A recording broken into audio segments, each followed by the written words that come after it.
प्रवेश पर प्रतिबंध।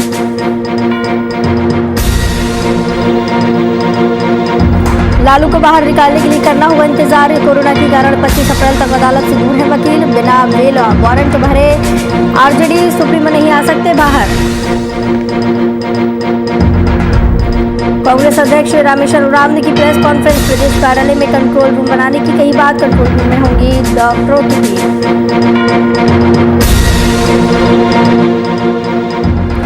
झारखंड में कोरोना हुआ बेकाबू। पिछले 24 घंटे में मिले 4,401 नए पॉजिटिव मरीज। एक्टिव मरीजों की संख्या पहुंची 28,000। 40 लोगों ने तोड़ा दम।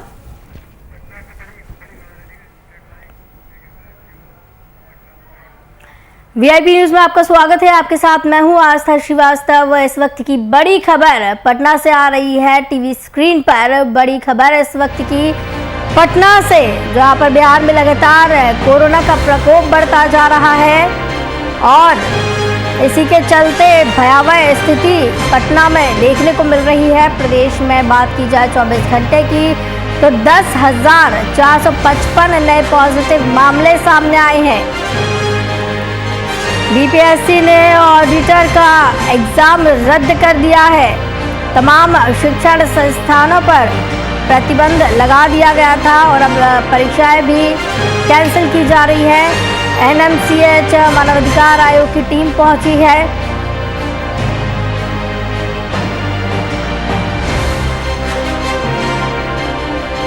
इस खबर की तमाम जानकारी के लिए हमारे साथ पटना से संवाददाता कुमार गौतम जुड़े हुए हैं। गौतम, जिस तरीके से बिहार में लगातार कोरोना का प्रकोप बढ़ रहा है, एक दिन में 24 घंटे में 10,000 से ज्यादा मामले सामने आए हैं।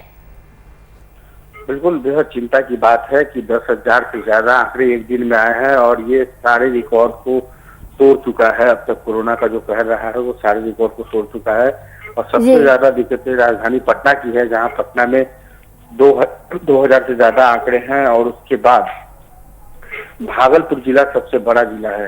हालांकि अगर पूरे बिहार की बात करें तो कुछ जिलों को अगर छोड़ दिया जाए तो लगभग सभी 100 के आंकड़े को पार कर चुके हैं और ऐसे में सबसे ज्यादा दिक्कतें राजधानी पटना की है। और पटना की जो तस्वीर है इस वक्त आप अंदाजा लगाइए कि पूरे बिहार में 56,000 से ज्यादा संक्रमित मरीजों की संख्या हो गई है। मतलब ये आंकड़े ये बताते हैं कि किस तरह से राजधानी पटना में और पूरे बिहार में जो कोरोना का संक्रमण है वो हवाओं में भी गूंज रहा है। मतलब हवा के जरिए भी वैसे लोगों के अंदर कोरोना देखने को मिल रहा है जिनकी कोई ट्रैवलिंग हिस्ट्री नहीं है, जिन्होंने कभी बाहर नहीं गए, जिनका मार्केट से कोई लेना देना नहीं है। मतलब घर में रहते भी कोरोना आपको ग्रसित कर सकता है, संक्रमित कर सकता है। ये सबसे ज्यादा चिंता की बात है।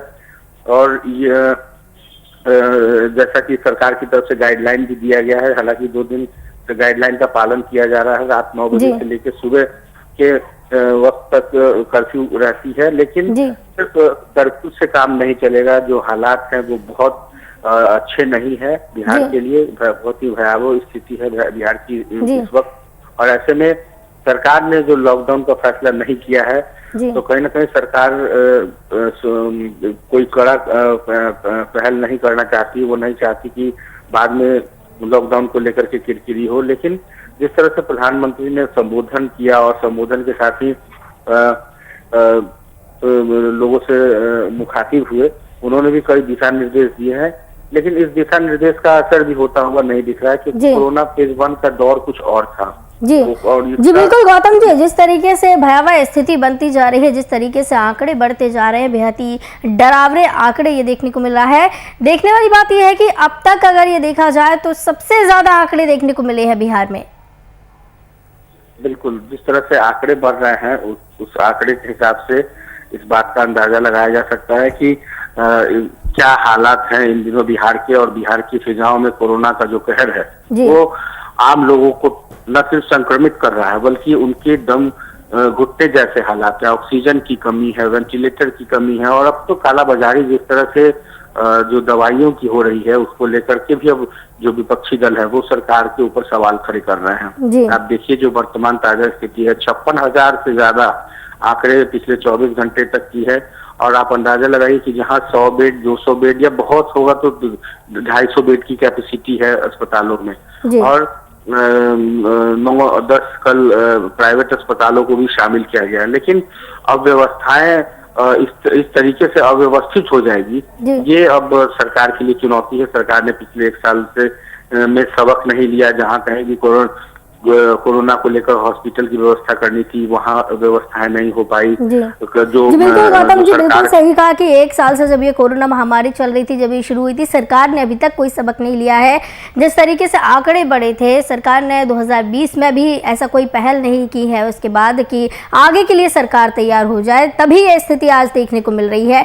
तो क्या एक दिन में इतने ज़्यादा ये जो आंकड़े आए हैं, 10,000 से पार ये जो आंकड़े आए हैं, इसके बाद सरकार कुछ सबक लेगी और कोई सख्त कदम उठा सकती है? देखिए, अब सरकार सिर्फ और सिर्फ आंकड़ों को निहार रही है, आंकड़ों को देख रही है, क्योंकि सिवाय उसके अलावा सरकार को अगर करना था तो आज एक दिन में तमाम वो चीजें व्यवस्थित नहीं हो सकती। कहीं ना कहीं इसके लिए अब दूसरे आर्मी की या किसी दूसरे व्यवस्थाओं की मदद लेनी पड़ेगी। बिहार अब पूरी तरीके से बेपटरी हो चुका है।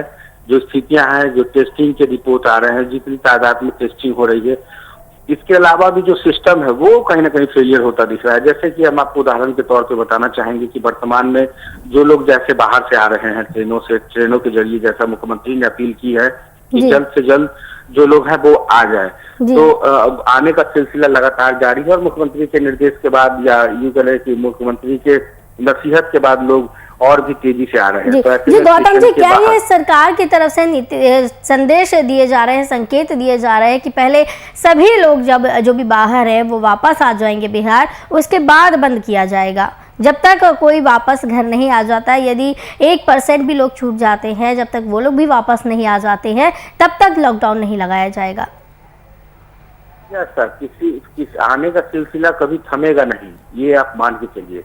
तो आखिर कब तक इंतजार करेगी सरकार, ये देखना होगा। क्योंकि देखिए, झारखंड में भी यही चीजें थी, लेकिन झारखंड में मुख्यमंत्री ने पहल की और आखिरकार लॉकडाउन की घोषणा कर दी है। बिहार सरकार को भी जल्द से जल्द पहल करनी चाहिए, क्योंकि सिवाय लॉकडाउन के और कोई दूसरा विकल्प नहीं है कि लोगों की जान बचाई जा सके। क्योंकि लोग मानने को तैयार नहीं है। आप देख लीजिए कि रात के कर्फ्यू को अगर छोड़ दें, रात की तस्वीर को, रात में भी देखिए जो प्रशासनिक स्तर पे जो की जा रही है चेकिंग, उसमें भी लोग मिल रहे हैं। मतलब कि रात 9 बजे के बाद भी लोग बाहर निकल रहे हैं। यानी कि अब सरकार के ऊपर सरकार का निर्देश का या प्रशासन के निर्देश का असर होता हुआ नहीं दिख रहा है, ना ही आम लोगों में खौफ है। तो ऐसे में अब खौफ को पैदा करने के लिए, डर को पैदा करने के लिए सिर्फ और सिर्फ एकमात्र उपाय है लॉकडाउन। और लॉकडाउन से ये अलग बात है कि लॉकडाउन की वजह से आर्थिक तंगी से जूझना पड़ेगा, लेकिन सबसे बड़ी बात है कि जान है तो जहान है, क्योंकि दूसरा कोई कहीं ना कहीं सरकार अब भगवान भरोसे चलती हुई नजर आ रही है बिहार में। जिस तरीके से आंकड़े बढ़ रहे हैं और कोई भी रास्ता सरकार के पास नजर नहीं आ रहा, सिर्फ नाइट कर्फ्यू लगाकर छोड़ दिया गया है। जनता की जिंदगी राम भरोसे चल रही है, किसी चीज का कुछ भी फैसला अभी तक सख्त तरीके से नहीं लिया गया है।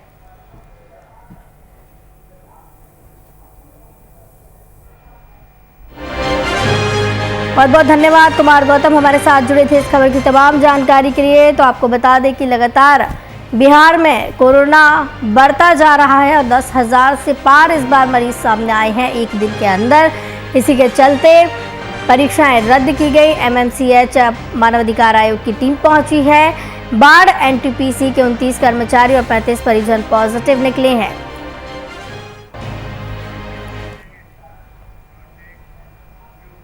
झारखंड में 22 अप्रैल से 29 अप्रैल तक लॉकडाउन रहेगा। इसे स्वास्थ्य सुरक्षा सप्ताह का नाम दिया गया। इस दौरान जरूरी सामान को छोड़कर सभी दुकानें बंद रहेंगी। किसी भी जगह 5 या उससे अधिक लोगों के जमा होने पर प्रतिबंध रहेगा। धार्मिक स्थल खुले रहेंगे, लेकिन वहां लोगों के जाने पर प्रतिबंध रहेगा। हाई लेवल मीटिंग के बाद सीएम हेमंत सोरेन ने इसकी घोषणा की। इसके पहले उन्होंने स्वास्थ्य विभाग और गृह विभाग से राज्य की स्थितियों पर रिपोर्ट तलब की थी। इसकी समीक्षा के बाद उन्होंने ये निर्णय लिया। झारखंड में कोरोना के बढ़ते संक्रमण को ध्यान में रखते हुए सरकार ने कुछ महत्वपूर्ण निर्णय लिए हैं। इस संक्रमण का चेन ब्रेक करना नितांत आवश्यक है। झारखंड एक गरीब राज्य है। हमारी प्राथमिकता है जीवन और जीविका दोनों को सुरक्षित करना। इस संदर्भ में हमने 22/4/2021 यानी परसों से 29/4/2021 तक स्वास्थ्य सुरक्षा सप्ताह का सभी को अनुपालन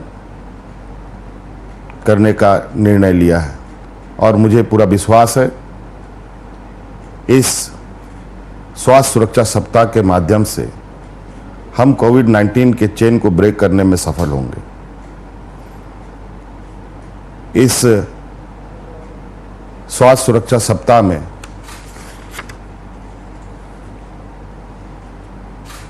जो चीजें बंद होंगी कुछ मैं आपको बता देना चाहता हूं, बाकी आदेश के माध्यम से सभी को निर्गत किए जाएंगे। सभी जिलों में, सभी पत्रकारों को, सभी मीडिया चैनलों में आवश्यक सामग्री की दुकानों को छोड़कर अन्य सभी दुकानें बंद रहेंगी।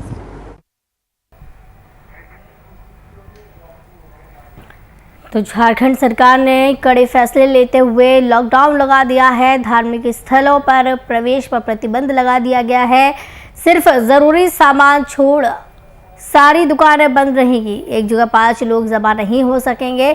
कोरोना को काबू में करने के लिए सरकार की तरफ से सख्त कदम उठाए गए हैं। हालांकि झारखंड सरकार की तरफ से कहा गया था कि लॉकडाउन नहीं लगाया जाएगा। बावजूद इसके जिस तरीके से कोरोना के आंकड़े बढ़ रहे थे, सरकार ने पहल करते हुए लॉकडाउन लगा दिया है।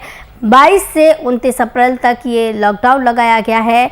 इस 8 दिन के लॉकडाउन में अभी ये देखना होगा कि जनता इसका कितना पालन करती है। और एक बड़ा सवाल यहाँ ये भी खड़ा होता है कि सरकार के इस निर्णय लेने से, जब तक सरकार के द्वारा कहा जा रहा था कि लॉकडाउन नहीं लगेगा, लेकिन अचानक ये निर्णय लेने से जनता पर क्या कुछ असर पड़ता है।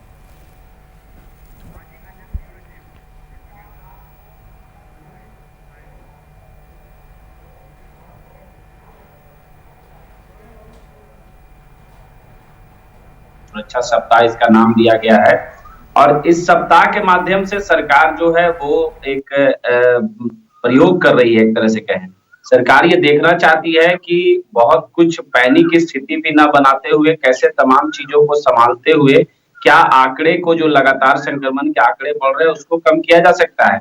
सरकार ये देखना चाहती है। आप देखेंगे कि जो भी गाइडलाइन जारी किया गया है, जो भी ऑर्डर जारी किए गए हैं, मुख्यमंत्री ने भी इस बात को कहा है, तो बहुत ज्यादा स्थिति को पैनिक नहीं रखा गया, यानी पूर्ण लॉकडाउन नहीं लगाया गया है। चाहे आप बात करें मोटर पार्ट्स की दुकानों को फ्री रखा गया है। पिछले बार जो शराब की दुकानों को लेकर इतना हंगामा हुआ था कि राजस्व के नुकसान हो रहे हैं, आप देखेंगे शराब दुकानों को खोल के रखा गया है। इसके साथ साथ धार्मिक जो स्थल होंगे वो भी खुले होंगे, हालांकि वहां जाना नहीं है। शादी विवाह की जो बातें हैं उसमें भी छूट दी गई है। श्राद्ध कार्यक्रम के लिए छूट दी गई है। उसके साथ साथ जो रेस्टोरेंट होंगे उनको होम डिलीवरी की छूट दी गई है। ई कॉमर्स करने की छूट दी गई है। सभी मीडिया संस्थान है उनको छूट दी गई है। जो हाईवे पे जो रेस्टोरेंट या होटल होते हैं, ढाबे होते हैं, उनको खोलने की छूट दी गई है। परिवहन में किसी तरह की रोक नहीं लगाई गई है। तो सरकार आंशिक लॉकडाउन लगाई है और स्वास्थ्य सुरक्षा सप्ताह नाम देके इसे देखना चाहती है कि इस एक हफ्ते के जो बंदी किया गया है, जिसमें बहुत ज्यादा मूवमेंट को न करते हुए लिमिटेड मूवमेंट को किया गया है, इससे क्या कुछ फर्क पड़ता है, क्या जो संक्रमण का दर है वो कमता है या फिर क्या रिजल्ट आता है। सरकार रिजल्ट का आकलन करेगी, उसके बाद आगे का निर्णय होगा कि आगे क्या कुछ करना है। जी, ये जो लगा दिया गया है, जिस तरीके से कहा जा रहा है, कुछ चीज़ों को छूट दी गई है, कुछ चीज़ें बंदी की तरफ है, तो जनता तो पहले से ही सेल्फ लॉकडाउन की ओर बढ़ रही थी, वहां पर झारखंड में देखने को मिल रहा था। तो इस पर जनता का क्या कुछ असर देखने को मिलेगा? ठीक है, जो ऑलरेडी इतने पैनिक की स्थिति हो गई थी कि जो आम जनता है वो खुद इस ओर बढ़ रही थी कि तमाम चीजों को कैसे कंट्रोल किया जाए, कैसे उसको रोका जाए। इसके लिए पब्लिक भी धीरे धीरे ये मन बना चुकी थी कि सरकार कुछ दिन के लिए जो आवश्यक चीजों को छोड़कर रोक लगाना चाहिए। जी तो आप देखेंगे कि सरकार ने भी उनकी बातों को सुनते हुए तमाम जो ऑफिस हैं, कुछ सरकारी ऑफिसों को छोड़कर अगर बात करें, जो जरूरत की ऑफिस हैं जो रिलेटेड है इस आपदा के समय, उनको छोड़कर बाकी सरकारी प्राइवेट तमाम कार्यालयों पे भी रोक लगा दिया है। यानी मूवमेंट नहीं होगा। तो बाजार तो पहले ही से सेल्फ लॉकडाउन की घोषणा कर चुका है। तो जी अब बिल्कुल बाजार भी राजीव बंद जी, होगा। बाजार से व्यापारी जो संगठन है उन्होंने सेल्फ लॉकडाउन की घोषणा की है और लोग भी बाहर नहीं निकल रहे थे। तो अभी बीते दिन भी यही देखने को मिला था कि आंशिक लॉकडाउन लोगों की तरफ से एक तरीके से कहा जा सकता है कि लगाया गया था। तो ये 22 से 29 अप्रैल तक ये जो आंशिक लॉकडाउन लगाया गया है सरकार की तरफ से, तो इनमें क्या कुछ फर्क नजर आएगा? व्यापारी लॉकडाउन लगाने की बात कर रहे थे, लेकिन ये बाध्यता नहीं थी कि जो दुकान खोलना चाहेंगे उनको नहीं खोलने दिया जाएगा। लेकिन जब सरकार ने ये आदेश जारी कर दिया है तो अब बाध्यता हो गई है कि आप अपनी दुकानों को नहीं खोल सकते हैं जो जरूरत की सामग्री की दुकानें नहीं है। आप अगर अपने मॉल को खोलना चाहे, अगर चैम्बर झारखंड कॉमर्स से इधर जाके, तो भी नहीं खोल सकते हैं। जो ऑफिसें लगातार प्राइवेट ऑफिसें चल रही थी या फिर सरकारी वैसी ऑफिसें थी जो लगातार जहां कर भी जा रहे थे, खासकर प्राइवेट ऑफिस में, वो अब ऑफिस नहीं खोल सकते हैं। तो सरकार का आदेश जारी होने का मतलब है कि जो कुछ सरकार ने बंद कर दिया वो बंद ऑफिशियल रूप से बंद हो गया। अगर आप उसके खिलाफ जाते हैं तो आप पे कार्रवाई हो सकती है। लेकिन पहले सेल्फ लॉकडाउन के कारण कई ऐसे संस्थानें थी जो आप जहाँ नौकरी पेशा की बात करें, लोग प्राइवेट जॉब करते हैं जहाँ, तो कई ऐसी थी कि जहाँ लगातार काम चल ही रहा था, अब लगातार आवागमन बढ़ रहा है। एक हफ्ते का प्रयोग करके सरकार अब उन चीजों को भी रोक रही है और देखना चाह रही है कि आखिर इससे क्या फर्क पड़ता है झारखंड में जो संक्रमण का डर है। जी बिल्कुल, 22 से 29 अप्रैल तक ये जो आंशिक लॉकडाउन कह सकते हैं जो लगाया गया है, इसमें आपने जैसा कि बताया कि सरकार अब देखना चाह रही है कि किस तरीके से असर इसका कोरोना पर पड़ता है, क्या कमी आती है, क्या बढ़ोतरी होती है। तो अगर फिर भी ये नहीं रुकते हैं कोरोना के आंकड़े, तो क्या सरकार फिर लॉकडाउन की तरफ बढ़ेगी? देखिए, अब क्या होगा, नहीं रुकते हैं कि रुक जाएंगे, क्या कुछ होगा, प्रेडिक्शन पे बहुत सारी चीजें तय नहीं होती है। जो निर्णय आएगा सरकार उसके अनुसार कार्य करेगी। अगर लॉकडाउन करने से भी स्थिति में नियंत्रण नहीं आता है तो फिर आगे और कुछ कड़े कदम उठाए जाएंगे। हालांकि देखेंगे आप, प्रधानमंत्री ने भी जो अपने मंतव्य कल दिया था उसमें कहा था कि लॉकडाउन कोई विकल्प नहीं बचा है अब इस समय में। ऐसे में लोग पालन करे इस नियम का और सेल्फ लॉकडाउन करे, और उनको जबरदस्ती दबाव नहीं दिया जा सकता है। जो आर्थिक स्थिति है, औद्योगिक जो स्थिति है देश की, तो प्रधानमंत्री के अलग पक्ष में है ही कि लॉकडाउन नहीं होना चाहिए।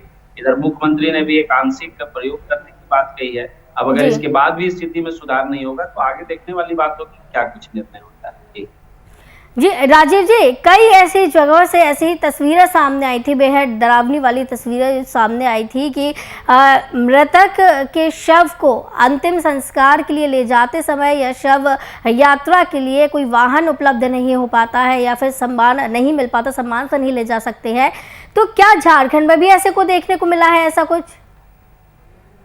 स्थिति अगर खराब है तो हर जगह, झारखंड में भी है।